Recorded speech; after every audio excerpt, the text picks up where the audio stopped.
오늘 우리에게 주시는 하나님 말씀은 구약성경 사무엘하 18장 1절부터 8절까지 말씀입니다. 저와 함께 읽어보시겠습니다. 이에 다윗이 그와 함께한 백성을 찾아가서 천부장과 백부장을 그들 위에 세우고 다윗이 그의 백성을 내보낼세 3분의 1은 요압의 휘하에 3분의 1은 수류아의 아들 요압의 동생 아비새의 휘하에 넘기고 3분의 1은 가드 사람 이때의 휘하에 넘기고 왕이 백성에게 이르되 나도 반드시 너희와 함께 나가리라 하니 백성들이 이르되 왕은 나가지 마소서 우리가 도망할지라도 그들은 우리에게 마음을 쓰지 아니할 터이요 우리가 절반이라 죽을지라도 우리에게 마음을 쓰지 아니할 터이라 왕은 우리 10,000명보다 중하시오니 왕은 성읍에 계시다가 우리를 도우심이 좋으니이다 하니라. 왕이 그들에게 이르되 너희가 좋게 여기는 대로 내가 행하리라 하고 문 곁에 왕이 섬에 모든 백성이 100명씩 1000명씩 대를 지어 나가는지라. 왕이 요압과 아비새와 이때에게 명령하여 이르되 나를 위하여 젊은 압살롬을 너그러이 대우하라 하니 왕이 압살롬을 위하여 모든 군 지휘관에게 명령할 때에 백성들이 다 들으니라. 이에 백성이 이스라엘을 치러 들러 나가서 에브라임 수풀에서 싸우더니 거기서 이스라엘 백성이 다윗의 부하들에게 패하매 그날 그곳에서 전사자가 많아 20,000명에 이르렀고 그 땅에서 사면으로 퍼져 싸웠으므로 그날에 수풀에서 죽은 자가 칼에 죽은 자보다 많았더라. 아멘. 우리 어제 본문에서 살펴본 것처럼 다윗이 마하나임이라는 지역으로 이제 피신을 했습니다. 마하나임은 요단의 동편에 있는 땅이었죠. 그곳에 가서 이제 이스라엘 사람들 또 지금 다윗을 따라온 사람들을 다 모았습니다. 그리고 그 사람들을 모아서 군대를 조직했는데 그 사람들이 몇 명이나 됐을까? 우리가 정확히 알기는 힘듭니다. 하지만 이 3절 말씀에서 좀 힌트가 나오는 것 같아요. 3절에서 왕이 나도 너희들과 함께 전쟁터에 나가겠다 라고 말했을 때 백성들이 나가지 마소서 이렇게 말하면서 3절의 후반부를 보시면 왕은 우리 10,000명보다 중하시오니 이렇게 백성들이 얘기하죠. 그러니까 여기 이 10,000명이라는 것이 좀 약간 과장되게 부풀려서 이만큼이나 왕의 생명이 중요합니다 라고 말하는 표현일 수도 있지만 조금 더 이제 구체적으로 이 표현을 생각해 본다면 한 이스라엘의 다윗의 편에 서서 싸울 수 있는 사람들이 대략 한 10,000명 정도 되지 않았을까라고 판단할 수 있습니다. 또한 이 전쟁에 대한 내용들을 이렇게 진술하면서 7절 말씀해 보시면 그날에 그곳에서 전사자가 많아서 20,000명에 이르렀다라고 되어 있죠. 여기에서도 우리가 뭘 할 수 있냐면 다윗 왕과 그에게 충성을 다하는 이스라엘 백성들은 많이 죽지 않았을 거예요. 이 전쟁이 사람과 사람 사이에 군대와 군대 사이에 힘의 전쟁이 아니라 그날 이 수풀에서 죽은 자가 칼에 죽은 자보다 많았다고 이제 8절 말씀에서 기록하고 있죠. 즉 하나님께서 역사하신 것이기 때문에 다윗 무리의 사람들 가운데는 전사자가 없을 수는 없지만 상대적으로 적었겠죠. 그러면 20,000명이 전사했다는 얘기는 압살롬의 부대가 훨씬 더 사람이 많았을 테니까 이 전쟁 규모가 상당히 컸을 것으로 보게 됩니다. 대략 한 다윗과 함께한 사람들이 10,000명 가까이 됐을 가능성도 없지 않은 것이죠. 그래서 그 군대를 셋으로 나눴습니다.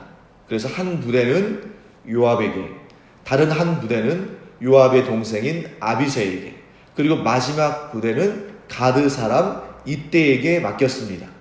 자, 이 세 사람에게 맡긴 이유가 무엇이었을까요? 이들이 능력 있는 사람들이었죠. 능력 있는 사람들이었고 그보다 더 중요한 것은 이들은 다윗에게 충성한 사람들이었습니다. 그렇기 때문에 이 세 명이 어떻게 다윗에게 충성한 사람들이었는지를 다윗이 어떻게 알 수 있었냐면 다윗이 가장 힘들 때에 다윗 곁에서 그를 도와주고 그에게 힘을 실어주고 그와 함께 일을 한 사람들이었기 때문에 다윗이 그들을 믿고 이런 중요한 일들을 맡기는 것입니다. 만일 여러분 요압과 아비새와 이때 이 세 명 중에 한 명이라도 다윗에게 충성을 하지 않고 그 군대를 수천 명씩 되겠죠? 그 수천 명이 되는 군사를 갑자기 압살롬에게 끌고 가서 압살롬에게 충성을 맹세하고 다윗을 친다면 다윗은 정말 꼼짝없이 죽을 수밖에 없는 그런 상황일 텐데, 다윗이 이 요압과 아비새와 이때에게 자신과 함께 있는 모든 사람들을 나눠준 것은, 그리고 그 부대를 맡긴 것은 그들을 진정으로 믿었기 때문이고, 그 믿음 가운데는 어려울 때 함께한 충성이 있었다 하는 것을 보게 됩니다. 그렇게 해서 부대를 정비한 다음에 다윗은 자신도 같이 출전하겠다고 말을 합니다. 하지만 백성들은 다윗의 출정을 막았습니다. 왜 그랬습니까? 압살롬의 유일한 표적은 다윗이죠. 다윗 외에 다른 사람들은 살거나 죽거나 아무 관심이 없습니다. 압살롬은 오직 자기 아버지임에도 불구하고 다윗만 제거하면 자신이 그렇게 목표로 삼고 있는 이 이스라엘의 왕위에 올라갈 수 있을 거라고 생각했기 때문에 이 신하들에게 아마 이렇게 지시했을 거예요. 너희들이 싸우는 것 그렇게 신경 쓰지 말아라. 우리가 압도적으로 강하고 사람도 많다. 그런데 단 한 사람은 결코 놓쳐서는 안 된다. 그가 누구겠어요? 다윗인 것이죠. 다윗만 잡아라. 이게 압살롬 군대의 작전이고 유일한 목표입니다. 그래서 이 다윗을 사랑하는 이 이스라엘 백성들이, 또 이스라엘의 이제 군 사령관들이죠. 이 사람들이 다윗을 보호하기 위해서 다윗의 출정을 반대하는 것이죠. 다윗을 보호하는 것이 곧 이스라엘의 소망이 되기 때문입니다. 반면에 압살롬은 다윗만 제거하려고 하는 거죠. 그런데 다윗은 이렇게 역모를 꾸민 무리들과의 전쟁을 앞두고도 아들 압살롬을 끝까지 긍휼하게 여깁니다. 그래서 요압과 아비새와 이때에게 뭐라고 명령하냐면 딱 한 가지를 명령하죠. 압살롬을 너그러이 대하라. 그러니까 압살롬을 너그러이 대하라는 것은 뭐겠어요? 압살롬을 결코 죽여서는 안 된다. 그를 소중하게 대해줘라. 그를 너그러이 대해줘라. 이렇게 얘기하는데 그 앞에 전제를 하나 붙였습니다. 왜 이 요압과 아비새와 이때에게 압살롬을 너그러이 대하라고 왜 이렇게 얘기했냐면, 자, 여기 한번 보시면 그 내용이 나오죠. 자, 5절 말씀 보시면 왕이 요압과 아비새와 이때에게 명령하여 이르되 한 다음에 이제 다윗의 말이 나옵니다. 나를 위하여 젊은 압살롬을 너그러이 대우하라. 여러분, 다윗이 이스라엘의 이 군 지도자들에게 또 사람들이 다 듣는 앞에서 왜 압살롬을 너그러이 대우하라고 말했습니까? 나를 위해서. 압살롬을 사랑하고 압살롬을 너그러이 대하고 압살롬을 지켜주는 것이 곧 나를 위한 일이다 라고 다윗은 이야기하고 있는 것입니다. 자, 여러분, 여기에서 이 표현 하나를 또 한번 볼까요? 압살롬을 너그러이 대우하라 할 때 그 앞에 젊은 압살롬이라고 되어 있잖아요. 근데 이 젊은 압살롬이라는 표현에서 이 젊은이라는 이 표현이 사실은 더 정확하게 번역한다면 이 젊은이라는 단어는 히브리어 단어로 나르라는 단어인데, 이 나르라는 단어가 어떤 의미를 가지고 있냐면 아이란 뜻도 가지고 있습니다. 이 두 가지 뜻을 다 가지고 있어요. 젊다라는 뜻과 아이라는 뜻과. 그래서 우리가 이제 그 창세기를 보시면 아브라함이 하나님의 명령을 따라서 이삭을 바치잖아요. 이삭을 바치는데 그때 뭐라고 되어 있냐면 이 아브라함이 이 아이라고 표현합니다. 근데 그때도 이 나라는 단어를 썼거든요. 그러니까 이 나라는 단어는 두 가지 뜻을 다 가지고 있는 거예요. 아이라는 뜻도 가지고 있고 젊은이라는 뜻도 가지고 있습니다. 그러니까 경우에 따라서 어느 것을 선택할 것인가 하는 것이 굉장히 좀 이렇게 잘 판단해야 되죠. 문맥상. 그런데 창세기에 나오는 아브라함이 이삭을 하나님께 바칠 때 쓴 나르는 성경에는 아이라고 표현되어 있는데, 정작 그 본문을 잘 읽어보면 아브라함이 이삭에게 이 제사에 쓸 장작 더미를 짊어지우고 산으로 올라갑니다. 그러니까 어린 아이가 이 제사에 쓰려면 상당한 양의 나무가 있어야 되는데 어린아이가 그 나무를 짊어지는 것은 사실 쉬운 일이 아니잖아요. 그렇기 때문에 그때는 젊은이라고 번역하는 것도 좀 좋은 방법일 것이다 생각되는데, 이 본문, 오늘 본문에서는 이 나라는 단어가 본문에서는 젊은 압살롬이라고 이렇게 번역했습니다만 조금 더 히브리어 뉘앙스에 가까이 본다면 오히려 이 부분은 내 아이 압살롬이라고 번역하는 것이 이 본문의 이 다윗의 이런 어떤 감정을 조금 더 자세히 드러내는 것 같아요. 그러니까 이제 요압과 아비새와 이제 지금 이 군대 장관들이죠. 이때에게 내 아이 압살롬을 좀 잘 부탁한다. 내 아들, 내 어린 아들, 내 아이 압살롬을 잘 부탁한다. 왜냐하면 그 아이가 살아있는 것이, 그 아이가 잘 되는 것이, 그 아이가 다시 내 품으로 돌아오는 것이 나를 위한 일이다 라고 이렇게 이야기하는 것입니다. 그래서 다윗은 여전히 압살롬을 향해서 사랑하는 마음, 그를 아끼는 마음, 그를 향해 가슴이 뛰는 그러한 상황 가운데 있다 하는 것을 우리가 이런 표현들을 통해서 또한 알 수 있습니다. 자, 이제 다윗의 군대와 압살롬의 군대가 에브라임 수풀에서 싸웠습니다. 왜 하필이면 에브라임 수풀일까? 하나님의 인도하심이 있는 거예요. 하나님의 인도하심을 따라서 에브라임 수풀로 갔는데 그 이유는 이제 이 본문을 통해서 하나님께서 말씀해 주십니다. 에브라임 수풀이죠. 수풀이라는 곳은 나무들이 많은 곳입니다. 자, 여러분, 넓은 광장이나 들이나 광야에서 전쟁을 했다면 어느 쪽이 유리할까요? 사람이 많은 쪽이 유리하겠습니까? 사람이 적은 쪽이 유리하겠습니까? 사람이 많은 쪽이 유리하겠죠? 또한 기술이 좋은 사람들이 유리하겠습니까? 아니면 힘이 센 사람들이 유리하겠습니까? 힘이 센 사람들이 유리합니다. 그런데 이렇게 수풀이 많은 복잡한 지형에서는 사람 수가 많다고 해서 꼭 유리한 것은 아니에요. 또한 무조건 젊고 힘있다고 해서 유리한 것도 아닙니다. 오히려 적은 수라 할지라도 그 지형을 잘 이용하고 그 지형에 적합한 그러한 경험을 가진 사람들이 유리한 것이죠. 자, 여러분, 다윗을 한번 보십시오.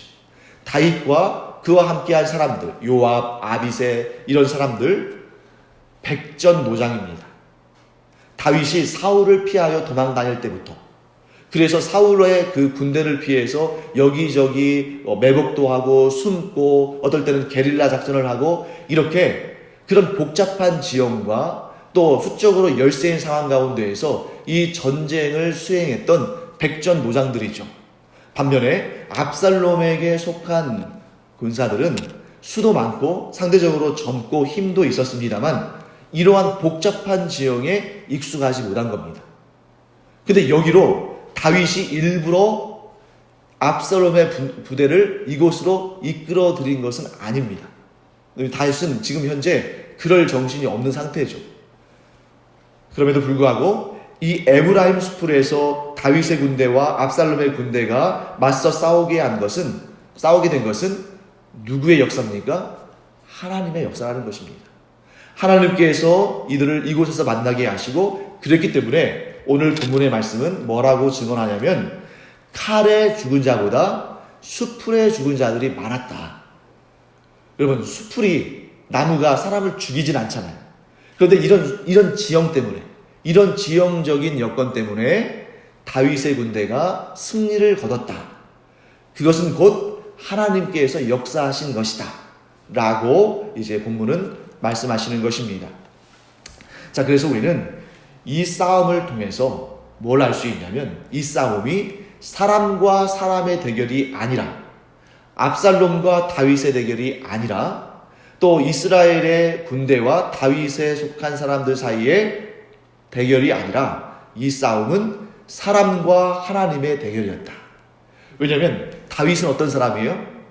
하나님께서 기름 부어서 세우신 사람이죠.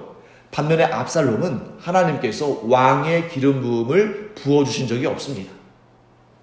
그러니까 지금 다윗은 하나님께서 왕으로 기름 부어 세운 자, 곧 하나님의 대리자고, 압살롬은 하나님의 대리자가 통치하는 나라를 빼앗으려고 하는 사람입니다. 이 둘 사이의 전쟁은 다윗과 압살롬 사이의 전쟁도 아니고 이스라엘 군대와 다윗의 군대 사이의 전쟁도 아니고 사람과 하나님의 대결이었고 거기에서 당연히 하나님께서 승리하셨습니다. 결국 압살롬이 여기에서 패배한 이유는 하나님의 모략에 굴복한 것이고 하나님의 모략에 넘어진 것입니다. 왜냐하면 여러분, 이 전쟁을 앞두고 아히도벨과 후세의 계략이 압살롬에게 전달됐습니다. 아히도벨은 어떤 계략을 세웠냐면, 우리가 지금 시간을 이렇게 지체할 수 없다. 다윗이 지금 피난길에 올랐는데 우리가 한 12,000명 정도, 왕이 즉 압살롬이 나에게 기회를 주신다면 우리가 한 12,000명 정도를 빨리 모아서 아주 급습해서, 다윗이 있을 만한 곳을 급습해서 다윗만 제거하면 우리가 다른 인명 피해를 볼 필요도 없고, 오히려 다윗을 따라갔던 사람들이 그들이 그대로 압살롬에게 돌아올 것이다. 그들이 어차피 압살롬의 백성들이 될 텐데 그들을 죽여서 유익할 것이 뭐가 있겠냐. 우리가 신속히 쫓아가서 다윗만 제거하자. 이게 아히도벨의 계략이었는데 압살롬이 그것을 어떻게 합니까? 그 얘기를 듣고 좋다고 생각했어요. 그런데 갑자기 압살롬이 거기서 끝냈으면 모르는데 갑자기 느닷없이 무슨 말을 하냐면, 우리가 후세의 말도 들어보자. 이렇게 된 겁니다. 사실 후세를 이스라엘의 탁월한 전략가도 아니었습니다. 이 생각을 하나님께서 압살롬에게 불어넣으신 거예요. 왜냐하면 후세는 다윗의 친구였고, 다윗이 자기 자신을 도와달라고 이렇게 압살롬에게 보낸 사람인데 어찌 보면 의심할 만도 하지 않습니까? 그런데 의심하지 않고 오히려 후세의 말을 들어보자고 한 겁니다. 하나님께서 역사하신 것이죠. 그때 후세가 뭐라고 말합니까? 아닙니다. 아히도벨이 참 지혜로운 사람이지만 이번에는 좀 지혜롭지 못한 계략을 짠 것 같습니다. 제 생각에는 우리가 브엘세바로부터 단부터 브엘세바까지, 즉 이스라엘 전체에서 이스라엘 전체에 가용할 수 있는 군대를 다 끌어모아서 압도적인 전력차를 가지고 다윗 위를 마치 이슬이 땅을 덮듯이 덮어버려서, 그래서 도무지 다윗이 어디로 피할 수 없도록 덮어버려서 다윗을 제거하는 것이 좋습니다. 그리고 할 수 있다면 다윗이 어떤 성으로 도망쳤다면 이스라엘 온 군대가 그 성을 밧줄로 꽁꽁 묶어가지고 강으로 끌어들여서 작은 돌덩어리 하나조차도 잊지 않도록 우리가 그렇게 압도적으로 승리해야 합니다. 이렇게 말하니까 이 압살롬, 교만했던 압살롬이, 그래, 내가 이제 이스라엘 전체의 왕인데 충분히 그럴 수 있지. 이렇게 내가 엄청난 군사력을 가지고 다윗을 압도해야지.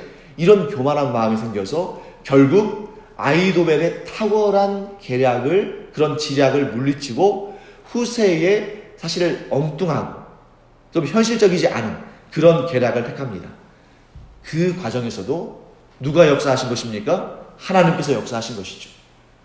아주 기본적인 상식만 있다 하더라도 이런 후세의 환상적인 계략이 아니라 아히도벨의 이성적이고 합리적인 현실적인 계략을 택하는 것이 옳을 텐데 하나님께서 역사하신 것입니다. 결국 압살롬은 다윗의 군대에 패한 것이 아니고 누구에게 패한 거예요? 하나님께 패한 것이다. 하나님께서 압살롬에게 그런 우매한 마음을 갖도록 하심으로 압살롬은 결국 자기의 불의한 계획을 이루지 못하게 된 것입니다. 그래서 우리가 마지막으로 딱 한 가지만 정리하고 결론을 맺겠습니다.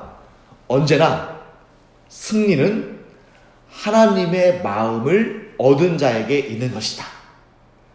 다윗이 겸비하고 회개하고 하나님만 의지하고 그 길을 갈 때에 누가 봐도 객관적인 전력상 질 수밖에 없는 상황이었지만 하나님의 마음을 얻었고, 압살롬이 그런 마음을 품지 않았을 때에 하나님의 마음을 얻지 못했고 결국에는 이 역사가 다시 뒤바뀌는 그러한 모습을 보게 됩니다. 그래서 우리 항상 이런 마음 갖기를 원합니다. 언제나 승리는 하나님의 마음을 얻은 자에게 있다. 그래서 우리가 하나님의 마음에 합당한 자, 하나님의 마음을 기쁘시게 하는 자가 되는 그런 은혜가 우리 안에 있기를 간절히 축원합니다. 기도하겠습니다. 하나님, 주님의 은혜를 감사드립니다. 하나님의 은혜 가운데 살아가는 자는 항상 하나님의 마음을 얻기 위해서 애를 쓰고 힘을 써야 할 줄로 압니다. 하나님, 이 좋은 그런 귀한 교훈을 저희에게 주셨사오니 항상 저희가 외형적으로 보이는 그런 부분보다 오히려 우리의 마음을 하나님 보시기에 기쁘신 마음으로 또 이렇게 성장시켜가고 변화시켜가는 은혜의 사람들 되게 하여 주시옵소서. 감사드리며 예수님의 이름으로 축복하며 기도합니다. 아멘. 이제는 우리 주 예수 그리스도의 은혜와 하나님 아버지의 놀라우신 사랑과 성령의 감동, 감화, 위로, 교통하심이 이 시간 하나님의 마음에 합당한 자가 되기를 원하는 주님의 자녀들 위에 이제로부터 영원토록 함께 있을지어다. 아멘. 자들이 함께